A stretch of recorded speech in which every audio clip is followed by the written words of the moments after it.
Apocalipse capítulo 1. Só para reafirmar o que eu tenho falado aqui, a palavra Apocalipse significa revelação. Entretanto, o livro de Apocalipse tem estado fechado para muitos e muitos cristãos. E é claro que isso é intencional. Você deve se lembrar de quando Jesus Cristo disse que ele falava por meio de parábolas. Baixa um pouquinho. Para que algumas pessoas, mesmo que ouvissem, não entendessem. Com certeza, Apocalipse é um livro que segue a mesma regra. Ele está fechado para essas pessoas que não são de Deus. Ele está fechado para esses falsos cristãos. Para os falsos cristãos, o livro de Apocalipse está fechado. Mas para o verdadeiro povo de Deus, e se você é filho de Deus, é povo de Deus, você vai entender esse livro, porque é o testamento que Deus deixou a você, o seu povo, para os seus filhos, para que o seu povo tivesse consolo em meio às lutas, para que o seu povo tivesse esperança em meio às dificuldades. E por isso, meu querido, que se você vem para cá todos os dias com o seu coração aberto, cheio de fé, eu tenho certeza, você sairá daqui melhor de como você entrou, da maneira como você entrou. Você sairá fortalecido, sairá renovado, porque a palavra de Deus tem esse poder. E o livro de Apocalipse, com certeza, também tem essa ideia de consolar aquele povo que estava vivendo um momento terrível, que estava sendo perseguido, que estava enfrentando inúmeros infortúnios. O mesmo acontece comigo e com você. Diante de inúmeras dificuldades, Deus tem uma palavra para nós, para o seu povo, de consolo, de fé e de esperança, desde que nós permaneçamos firmes. Desde que você não fraqueje, desde que você não desista. Diante das dificuldades, você deve se colocar de pé, orar ao seu Deus e não desanimar. Ainda que por alguns momentos a dor seja terrível, a sua fé vai manter você. E Apocalipse também tem essa ideia. A ideia de consolar aquele povo que estava sofrendo. E o mesmo vale para mim e para você. Apocalipse é a revelação de Deus. Não é para nós, não é para você se aproximar desse livro com aquela curiosidade mórbida que muitos religiosos possuem. Assim como algumas pessoas se aproximam de Nostradamus e de muitos outros aí, apenas por curiosidade. Apenas por isso. Você deve vir para Apocalipse da mesma maneira que você vai para o restante da Escritura. A Bíblia e Apocalipse é pão, é alimento para a sua alma, para fortalecer você, para fazer com que você viva a vida que Deus planejou para você nestes dias. E é assim que nós devemos ir para Apocalipse e para toda a Escritura. Ainda mais que Apocalipse não revela apenas o amanhã. Apocalipse revela quem Jesus Cristo é. No capítulo 1, nós temos uma descrição poderosa, gloriosa, cheia de autoridade de quem Jesus é. E isso então fez com que João caísse como morto. E com certeza, teve uma implicação muito prática, aquela visão que ele teve de Jesus Cristo. E o mesmo acontece comigo e com você hoje. Quando nós conhecemos Cristo, algo acontece em nós. João foi ao chão, eu e você também iremos, quando nós conhecermos Cristo a cada dia. Então, Apocalipse é, acima de tudo, é a revelação de quem Jesus Cristo é. E conhecer Jesus muda você. Esse é um dos meus temas aqui hoje. Então, eu separei 3 princípios aqui de Apocalipse capítulo 1. O primeiro é: bem-aventurados os que ouvem e os que guardam. É o que está no versículo 3. Bem-aventurados aqueles que leem e aqueles que ouvem as palavras da profecia e guardam as coisas nela escritas. Óbvio que a ideia aqui de guardar tem a ver com cumprir o mandamento, tem a ver com guardar ali no coração, ouvir, guardar no coração e praticar o que tem ouvido. Essa é a ideia óbvia. Você tem hobby? Você tem um hobby? Por exemplo, você pode ter o hobby de pescar, o hobby de jogar futebol. Algumas pessoas têm o hobby de estudar teologia. Algumas pessoas têm o hobby de ler a Bíblia. Algumas pessoas têm o hobby de ouvir sermões. Mas é hobby. É isso, é apenas isso. Elas ouvem, mas nunca aprendem. É o que Paulo diz em 2 Timóteo 3,7. Aprendem sempre e jamais podem chegar ao conhecimento da verdade. Há pessoas que são viciadas em sermões, em ouvir pregações, são viciadas em culto, mas são viciadas em estudar a Bíblia, mas mesmo assim jamais aprendem. Assistir ao Messi não faz de você um craque. Só porque você assiste ao Messi jogando futebol, isso não faz de você um craque. Ouvir grandes pregadores, frequentar uma boa igreja, não prova que você é um cristão verdadeiro. Em Marcos 6, versículo 20, a Bíblia diz que o rei Herodes escutava João Batista de boa mente, ou seja, com uma mente aberta, com uma mente, um coração disposto a entender, a compreender. Diz que ele ficava perplexo ao ouvir João. Gostava de ouvi-lo. Entretanto, esse mesmo homem que a si mesmo a Bíblia descreve como alguém que gostava de ouvir João, esse mesmo homem foi o homem que decapitou João. Foi o homem que assassinou João Batista. Mas ele ouvia. Ele gostava de ouvir. Eu nunca vou me esquecer de um rapaz que ele ouviu um pregador na internet, um grande pregador, uma bênção, um pregador abençoadíssimo. E ele falava do pregador, e no instante que ele falava do pregador, ele já metia o pau na mulher dele. Era tudo meio simultâneo. E traía a mulher dele. Eu falei, mas meu Deus do céu, mas o que acontece? Eu não estou falando que ele ouvia um falso profeta. Não. Ele tinha prazer de ouvir aquele pregador, aquele pastor verdadeiro, aquele servo do Senhor verdadeiro. E mesmo assim, mantinha relacionamentos adúlteros. E dizia, mas aquele pastor é bom demais. Aquele pregador é bom demais. Eu confesso que na época eu ficava em choque. Eu não conseguia entender. Na minha ideia, apenas os falsos crentes gostam de ouvir apenas os falsos pastores. Não, Herodes era um falso crente. E gostava de ouvir um pastor verdadeiro. Mesmo assim, ele estava indo para o inferno. Você tem que sempre se lembrar, sempre, daquele evento, quando os magos veem a estrela de Jesus e se aproximam de Jerusalém, chegam até Jerusalém. E lá chegando, eles perguntam para os escribas, para os líderes religiosos, onde haverá de nascer o Messias? E diz a Bíblia que aqueles líderes judeus pegaram suas Bíblias e apontaram, dizendo, está escrito que o Messias deverá nascer em Belém. Ou seja, eles deram a interpretação correta para o texto. Eles não erraram em suas interpretações, tanto que os magos foram até Jesus Cristo em Belém. Mas isso não te choca? Todo judeu orava todo o dia Messias. Messias é a expressão para designar o ungido, o escolhido, o enviado de Deus. E os judeus sabiam muito bem da ideia do Messias. Eles ouviam isso todos os dias e oravam pela vinda do Messias, pela vinda do libertador, pela vinda do escolhido de Deus, que iria salvar o povo. Todos os dias eles oravam. Eles ansiavam pela vinda do Messias. Aí chega alguém na porta da igreja deles e fala, pessoal, o Messias nasceu, mas eu preciso saber onde ele nasceu. Me mostrem e eu irei buscá-lo. E aqueles líderes judeus dão a interpretação correta do texto. Os magos vão buscar Jesus e os líderes ficam ali. É possível você entender a Bíblia corretamente, interpretá-la corretamente, ouvir uma interpretação correta da Escritura e nem assim se submeter a ela. E nem assim buscar a Jesus Cristo. E nem assim adorá-lo. E nem assim guardar o que você ouviu. E isso é assustador. Isso é temeroso. É fundamental que a gente se humilhe a cada dia diante da santa e poderosa palavra de Deus. Segundo princípio. Vosso companheiro. João, o apóstolo João se apresenta assim aqui no versículo 9.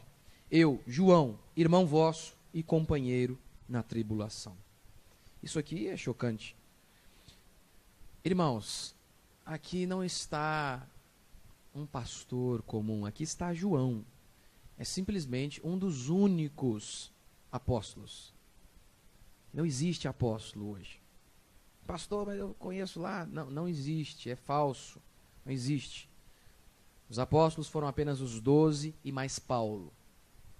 A não ser que eles tenham ressuscitado mortos, a não ser que esses apóstolos tenham sido quase mortos aí, porque essas são as credenciais para alguém ser apóstolo. A não ser que eles tenham visto Jesus Cristo. Eu não falo visto de, eu senti, eu sonhei. Ver Jesus Cristo em carne, osso e glória. Não apenas, eu tive uma visão. Não, não, não, não, não. É Jesus se materializando mesmo ali. É isso. Essa é uma condição para ser apóstolo. Lembra lá de quando um dos apóstolos, quando Judas trai Jesus Cristo, Judas se mata, e depois eles escolhem Matias no lugar. Lembra de qual foi a característica, a condição para escolher o apóstolo? Daqueles que andaram conosco e viram Jesus Cristo. Desde o primeiro dia, esses serão apóstolos. Essa tem que ser a condição para ser apóstolo. É por isso, inclusive, que o apóstolo Paulo diz que ele é um nascido fora de tempo. Porque o normal era, para ser apóstolo, teria que ter andado os 3 anos com Jesus. Ele é a única exceção. Esse aqui é João. Não há mais apóstolo. Em 2000 anos da história da igreja, Deus escolheu aqueles 12 e mais Paulo, só. A Bíblia diz que a igreja é fundamentada no ensino dos apóstolos. Obviamente, que os apóstolos receberam de Cristo. Mas é assim que está escrito lá em Atos, que os cristãos perseveravam na doutrina dos apóstolos. É João, aquele que descreve a si mesmo em João como o discípulo a quem Jesus amava. É João, aquele que reclinava a sua cabeça em Jesus Cristo, meu Deus do céu. É o apóstolo João. E ele vem e se apresenta como para o seu povo? Meus irmãos, meus queridos amados, meus companheiros, estamos juntos. Não é chocante isso? Você deve se lembrar também daquela parábola de Jesus. Quando você for a algum lugar, não tome o lugar ali à frente. Sente-se atrás. Porque aí será melhor. Porque imagine se você vai lá e senta na frente e alguém tem que tirar você de lá e você vai passar uma vergonha. Falar, olha, aqui não pode, está reservado para os noivos. Ó, lá para trás. É horrível, já fiz isso já. É uma vergonha. Mas também eles não marcaram direito lá um negócio. Nossa, você não pode sentar aqui. Pelo amor de Deus. Aí ele diz, senta lá atrás. É melhor alguém ir até você e dizer, olha, meu amigo, você merece um lugar melhor. Vamos à frente. Do que ele estar na frente e alguém retirar você de lá. A ideia aqui é só uma ilustração. Tá bom, irmão? Vocês podem sentar na frente. Aqui à frente ninguém senta. É só uma parábola. E a ideia aqui é, nunca, jamais busque honra a si mesmo. Jamais. Jamais espere honra de qualquer pessoa, seja do seu pastor, seja dos seus irmãos da igreja, seja dos seus pais, seja de quem quiser, de quem for. Jamais, jamais se humilhe e deixe que os outros o honrem, mas jamais espere. É o que João está dando aqui para nós um exemplo clássico disso. Jamais buscar honra. E é o oposto do que nós vemos na nossa sociedade narcisista. A nossa sociedade que, por exemplo, a mãe vai lá e põe uma comemoração, uma felicitação. Ela diz, parabéns, meu filho, lá na rede social. O menino dela tem 2 anos, não tem rede social. O menino dela não sabe ler. Na realidade, ela está mandando para que alguém... olha que belezinho, seu filho.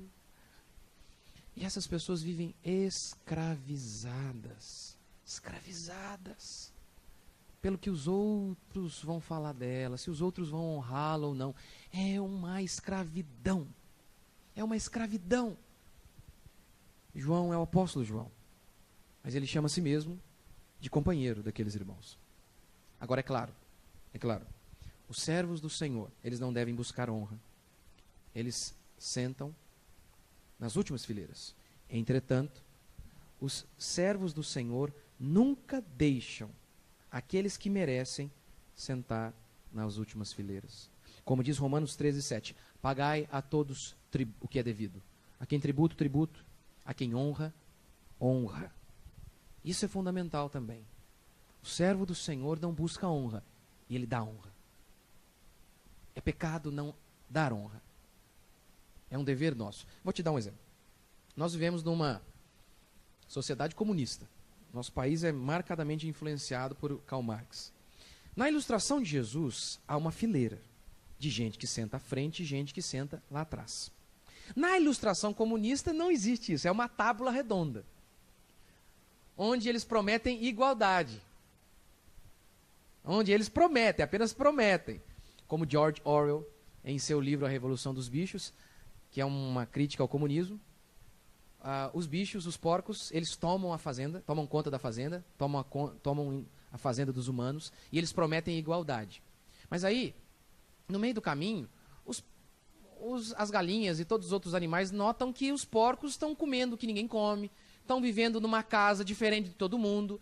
E aí eles falam, peraí pessoal, nós não somos todos iguais? Aí os porcos respondem, somos, mas é que há alguns que são mais iguais que outros. É mais ou menos isso que o Lula e toda essa galera socialista explica para você, ó, vai ser todo mundo unido, mas é alguns só que vão ter apartamento triplex lá no Guarujá. Mas por quê? É porque alguns são mais iguais que outros. É todo mundo igual. Não, mas é todo mundo igual. E aí vive só essa farsa. A verdade é que a Bíblia diz que há diferenças. Há diferenças. Em valor, não. Em valor, somos todos iguais diante de Deus. Diante da justiça de Deus, todos iguais. O que é diferente também aqui no nosso país. Nem sempre todos são tratados de maneira igual pela justiça. Nem todos. Mas, diante de Deus, não há acepção de pessoas nesse sentido. Mas é claro que há diferença. É claro que há diferença. É claro. Por exemplo, como que eu posso chegar e falar que eu sou igual a alguns pastores que eu sigo, que têm 70 anos, 60 anos, 50 anos de ministério o cara tem. Eu não tenho isso em idade, eu não tenho isso de idade. Eu tenho 34. O que o cara tem de ministério, eu não tenho em idade. A pior coisa que eu posso fazer é achar que eu sou igual a esse pastor. É a pior coisa que eu posso fazer. Porque quando eu identifico que eu não sou igual a ele, que ele é muito melhor que eu então tenho uma chance de melhorar. Agora, quando eu estupidamente digo, não tem diferença não, para que o meu ego sinta-se melhor, eu afundo, eu não cresço. Quando um garoto acha que ele é igual ao seu pai, isso destrói. Mas todo mundo é igual. Porque ele vai perder um monte de conselhos que iria ser proveitoso para a vida dele. João é aquele homem que ensina a mim e a você a nunca buscar honra. Mas a Bíblia também nos ensina que nós devemos dar honra aos outros. E terceiro e último princípio, que João caiu como morto. Versículo 17. Ao ver Jesus Cristo, ele tem uma visão de Jesus Cristo. E verso 17. Quando o vi, caí aos seus pés como morto. Os irmãos lembram, Apocalipse 1, Jesus é apresentado como uma espada saindo da boca, o seu rosto brilhando como o sol ao meio-dia, os seus pés como bronze polido, cheio de autoridade, de glória. Diz a Bíblia que quando João viu isso, caiu como morto. Isso aqui é uma experiência fundamental e necessária para o seu crescimento espiritual e a sua felicidade no seu casamento, no seu trabalho e em todos os âmbitos da sua existência. Ver Deus para perceber sua fraqueza, para cair ajoelhado diante de Deus. Isso é fundamental. E eu vou começar assim. Está escrito no templo de Apolo a seguinte expressão. Estava escrito, conhece a ti mesmo. Conhece a ti mesmo. Sócrates teria tomado essa ideia como base para a sua filosofia. E o que significaria isso? vou dar duas explicações que algumas pessoas dão. A primeira, que significa conhece a ti mesmo. A primeira explicação possível seria, ao invés de se preocupar com coisas como dinheiro, fama, status, poder, preocupe-se com o seu ser, com o descobrimento da verdade, aquilo que possibilitará o seu crescimento como ser humano.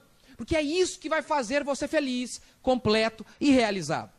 Você pode ser o mais bem-sucedido e ainda assim uma pessoa triste, infeliz, porque você é vazia. Então ele diz, conhece a ti mesmo. Descubra a si mesmo. A segunda interpretação é, olha, não dá para falar de conhecimento algum sem primeiro falar do conhecimento de si mesmo. São essas duas afirmações. Pastor, você concorda com as duas? Concordo com a primeira. Tem uma ressalva em relação à segunda. A primeira diz que nossa grande preocupação não deve ser com as coisas, deve ser em conhecer a verdade, em conhecer a si mesmo. E eu concordo. A Escritura diz isso. Nós, ao invés de preocupar em ficar rico, devemos nos preocupar com a piedade, com a verdade, com o conhecimento de Jesus Cristo.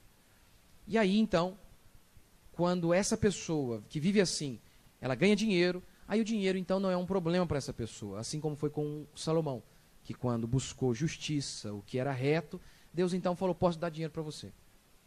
Já que você pediu tudo isso aí, sabedoria, amor e força, o dinheiro não vai ser uma maldição na sua vida. E a segunda frase que diz, olha, não dá para falar de conhecimento sem primeiro falar de conhecimento de si mesmo, eu não posso concordar, porque conhece a ti mesmo. A maneira de conhecer a si mesmo é conhecer Cristo. O que Paulo diz em 2 Coríntios 3,18. E todos nós, com o rosto desvendado, contemplando como por espelho a glória do Senhor, somos transformados. Somos mudados. Meus irmãos, eu não sei de você, mas quando eu olho para o espelho, eu vejo a mim mesmo. Mas aqui Paulo está usando uma linguagem figurada para transmitir uma ideia. Ele está dizendo aqui, quando eu olho para o espelho, eu vejo a glória de Deus. E aí eu sou mudado. É óbvio que ele está falando aqui algo de propósito. Ele está dizendo o seguinte, pessoal, geralmente você olha para o espelho e enxerga a si mesmo, não é? Então, no mundo espiritual, a maneira de enxergar a si mesmo é olhando para Deus. Quando você enxerga Deus, então é um espelho. Aí você enxerga a si mesmo.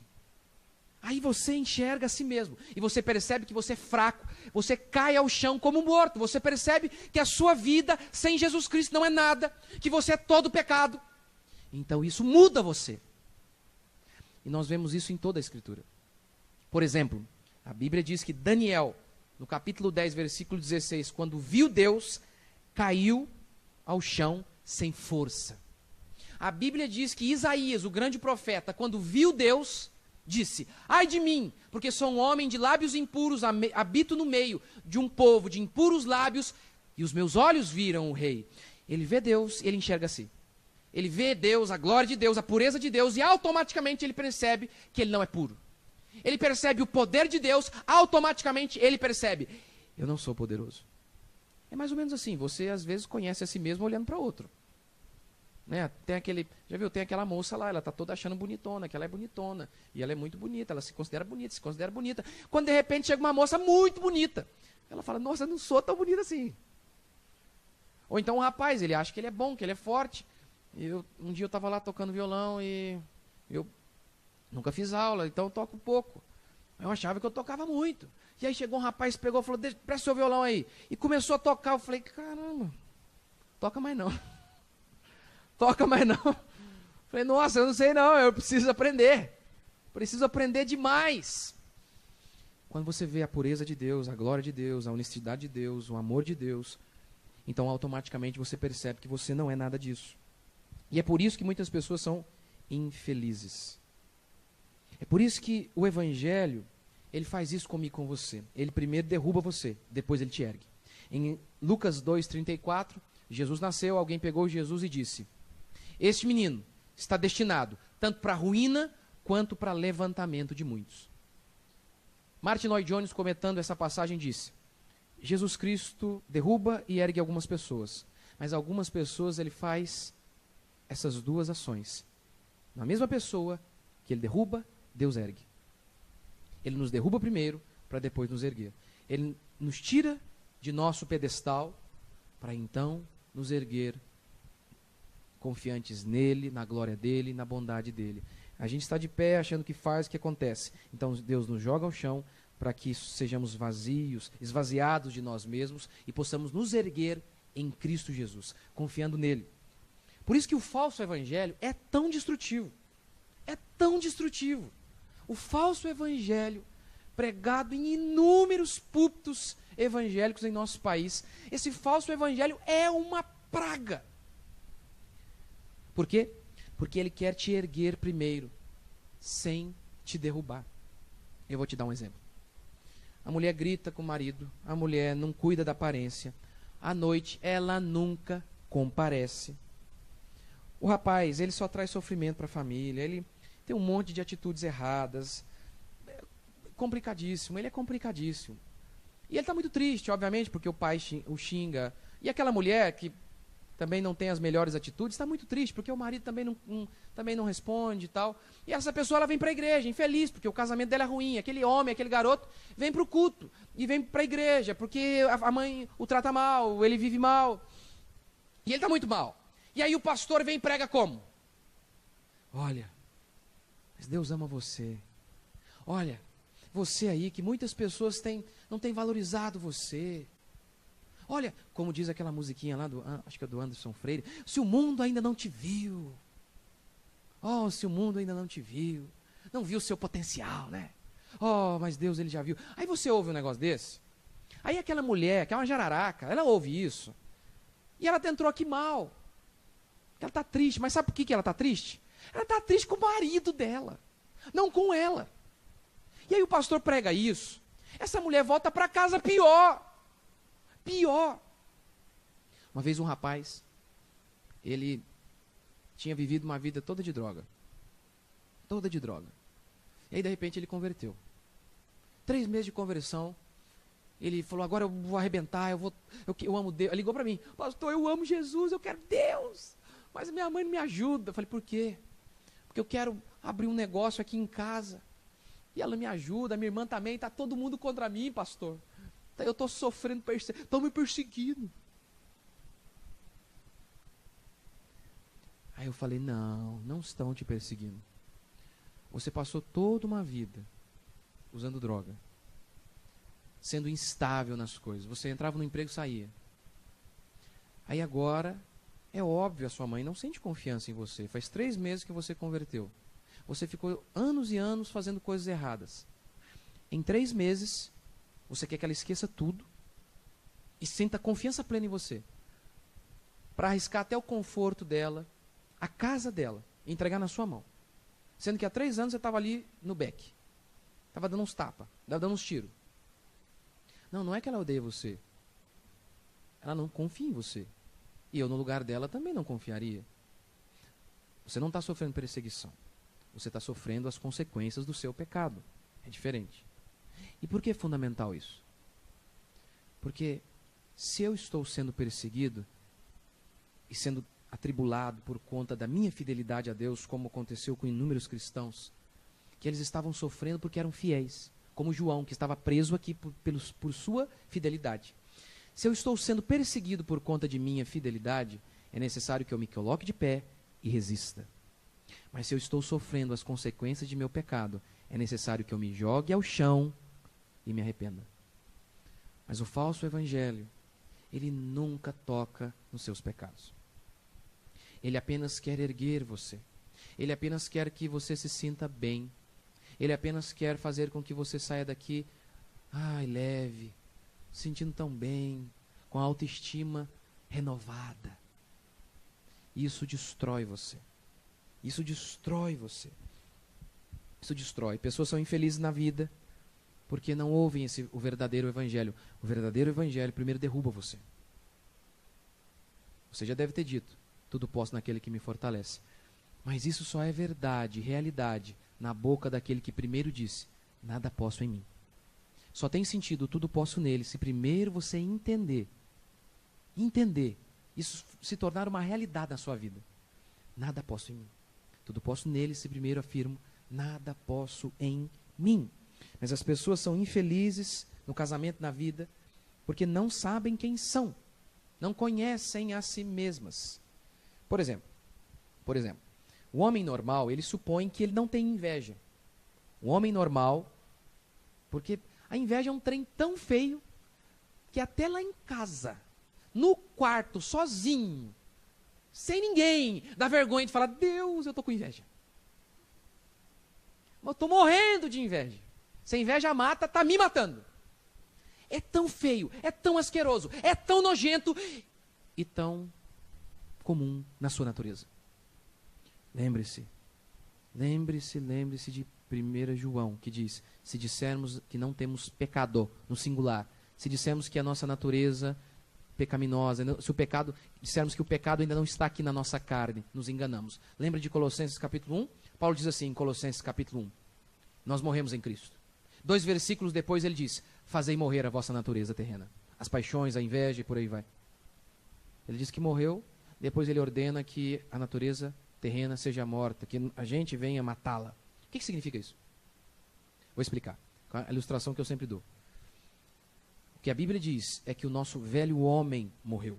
O nosso velho homem, ele era escravo do pecado, ele era um homem frágil, escravizado pelo pecado. Mas a Bíblia não diz que o pecado morreu. A ilustração é a seguinte, imagine um cachorrão e um menininho. O cachorro guia o menino, e não o menino guia o cachorro. Por quê? Porque o menino não tem força.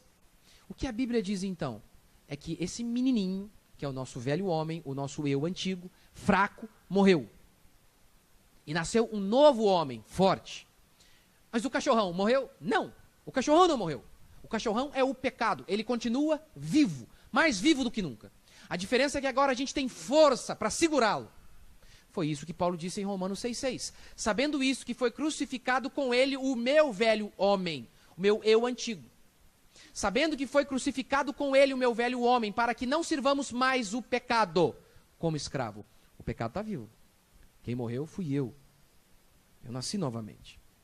Então, é fundamental entender que esses elementos do pecado ainda estão aqui, ó, na minha e na sua carne. Se dissermos que não temos pecado, nos enganamos. É fundamental saber isso. Um dia eu conversava com um homem, ele era um pai, e eu falei, o seu problema é que você tem a si em tão alta estima, que tudo que os seus filhos fazem nunca é bom bastante. Porque você considera a si mesmo um pai tão bom, que não importa o que os seus filhos fazem, nunca é o bom bastante. Pais e pessoas que não conhecem a si mesmas. O cara está lá e ele tem, às vezes, ele está com inveja, mas ele não sabe, porque ele julga que ele não possui isso. Que ele não, jamais ele sentirá inveja. E aí aquilo está destruindo. Está o destruindo, porque a inveja é um sentimento horrível. Arrebenta com a gente, tira o ânimo. Tira o ânimo. Tira o ânimo. Mas ele não percebe isso. Então, ao invés de se humilhar e falar, Deus tem misericórdia de mim, me ajuda, me livra disso. Ele não faz isso. Pelo contrário, ele começa a falar mal dos outros, ele começa a se tornar uma pessoa negativa, uma pessoa com raiva do mundo, com ódio de todo mundo. Mas se ele soubesse quem ele era, ele já ia identificar. Se ele já caiu ao chão, sabendo que ele é pecador, que ele está morto, que ele não tem nada de bom em si mesmo, como disse Paulo, eu sou o pior dos pecadores, ele ficaria de pé novamente. Mas como ele não conhece a si mesmo, porque ele não conhece Jesus, ele só atribui boas coisas a si mesmo. É por isso que um pastor, por exemplo, que sabe que tem inveja, que sabe que a inveja ainda está ali, precisa lidar com ela todo dia, ele pensa 2, 3, 4 vezes antes de criticar uma outra igreja, um outro pastor, porque ele sempre fica com medo. Eu estou falando isso para diminuir o outro, para me elevar? Eu estou falando isso porque realmente é uma verdade e é necessário confrontar esses homens. Eu estou falando isso porque é necessário, ou porque eu tenho um prazer em diminuir os outros. E isso é fato. Quanto mais conhecemos a nós mesmos por meio do conhecimento de Jesus Cristo, nós então nos tornamos uma pessoa melhor lá no nosso casamento, na nossa igreja e por onde nós andarmos. Mas a pregação verdadeira faz isso. Por quê? João caiu como morto, Daniel caiu fraco, Isaías percebeu que era impuro ao ver Jesus. Hoje, dificilmente Jesus vai se manifestar a você como fez com João. Se ele quiser, ele é Deus, quem sou eu para ditar a Deus a maneira? Mas, via de regra, você conhece Jesus Cristo, ouvindo a palavra. Você conhece Jesus Cristo e fica apavorado, como João ficou, ao ver a glória dele, ao ver o poder de Deus. Domingo, por exemplo, eu vou pregar sobre a ira de Deus. A ira de Deus. E quando você então ouve isso, você conhece quem Deus é, porque a ira de Deus foi arrancada da Bíblia dos pastores. É impressionante. Eles não pregam. E quando você não conhece isso, você não vê Deus da maneira que Ele é, você se torna uma pessoa relaxada em relação ao pecado. Mas quando você o vê, que Deus, justamente por ser amor, Ele é ira contra o que é mal, Ele se ira contra aquilo que é mal, você é mudado. Você cai ao chão e fala, Deus tem misericórdia, e o seu coração se enche de temor. Mas, para encerrar, qual a condição? Paulo diz em Filipenses 3,10 que ele queria conhecer o poder de ressurreição de Jesus Cristo. Paulo é aquele homem que orou por um rapaz, e o rapaz que estava morto ressurgiu, hein? E ele diz, Deus, eu quero conhecer o poder da tua ressurreição. Qual é a condição para você ressuscitar? Qual? Morrer. A condição para encher um copo é que ele esteja vazio. A condição para conhecer o poder de Deus é perceber que nós não temos poder. É abrir mão de todos os nossos poderes. A condição para ter o poder de Deus é não ter o poder humano. É não confiar no poder e na sabedoria humana. Não é isso que diz Provérbios? Não te estribes no teu próprio entendimento. Não confie no seu conhecimento, na sua força. Não confie em nada de si mesmo. A maior doutrina da fé cristã é a nossa doutrina da salvação. Talvez seja ela, da justificação pela fé, onde Deus diz que salvou o homem com base na bondade divina e nenhuma bondade humana. E isso se aplica a toda a nossa existência.